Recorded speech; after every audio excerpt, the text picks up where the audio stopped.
RSA Conference educates and connects security professionals across the globe with emerging trends and new best practices. JustAskGemalto brings those insights and their impact closer to you.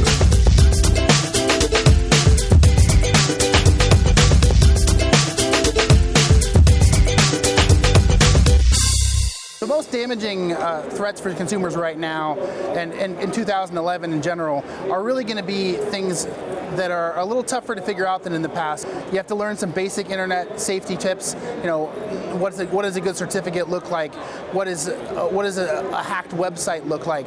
These things that in the past maybe you're hoping that the website you're going to is going to take care of for you.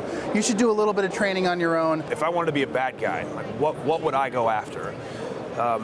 The credit card stuff, yeah, I mean, there's some money in it, but if I was really going to steal identities and kind of electronically get stuff, I would go after the healthcare, like small doctors' offices, where they're typically kind of getting into the electronic age, putting all those paper files that you usually see in the back, they're moving them, they're making them electronic.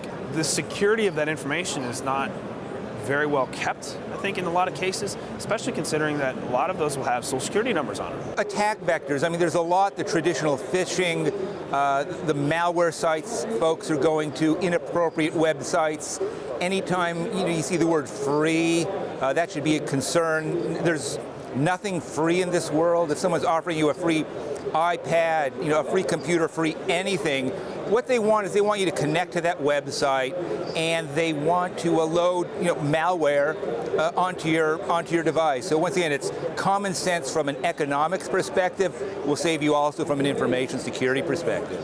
I think people need to be concerned about documents that they receive via email. Right now, one of the leading attack vectors for both mobile applications and through email is through PDFs.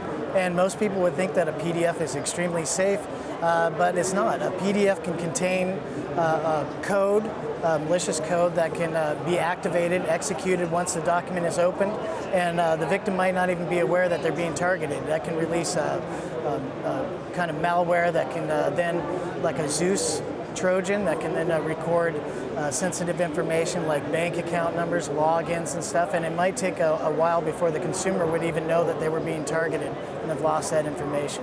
One of the best analogies I've heard here at the show is someone saying, when the automobile was invented, people had to learn how to look both ways before crossing the street. And I think that's what consumers need to do. They need to think about when they receive a message via email or social network from who they assume to be a trusted source, to think twice before opening that document, to think twice about what information they give back to somebody, and make sure that they always check those shortened URLs. There's free services out there that will lengthen that URL for you.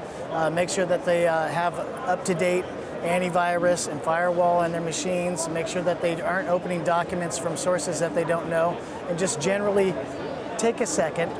Don't be in such a hurry. Protect yourself.